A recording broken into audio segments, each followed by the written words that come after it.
Umiinit ngayon ang usapan ng mga taga-subaybay ng FPJs, Batang Quiapo matapos kumalat ang balitang posibleng babaliktad na si Mando at kakampi na sa panig ni Tanggol. Yun sa mga espekulasyon. Ang ugat umano nito ay ang ginawa ni Rigor na nagdulot ng matinding pagkadismaya sa karakter ni Mando.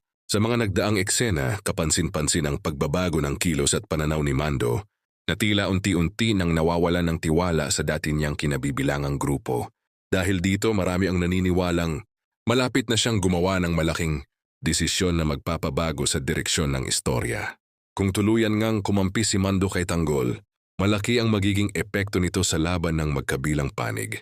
Bukod sa dagdag na lakas, may mga impormasyong posibleng maibigay si Mando na makakatulong sa mga susunod na plano ni Tanggol. Hindi rin maiiwasan ang mas matinding tensyon sa kampo ni Rigor sakaling mangyari ang pagbaliktad. Posibleng makaramdam ng pagtataksil ang kanyang grupo na magbubunsod ng mas mabibigat na komprontasyon at mas komplikadong banggaan sa mga susunod na yugto.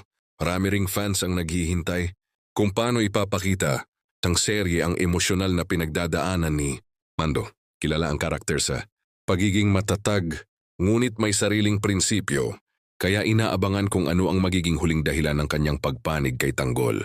Sana ngayon wala pang opisyal na kumpirmasyon mula sa produksyon kung tuluyan nang ang babaliktad si Mando. Gayunpaman, patuloy ang spekulasyon at excitement ng mga manonood.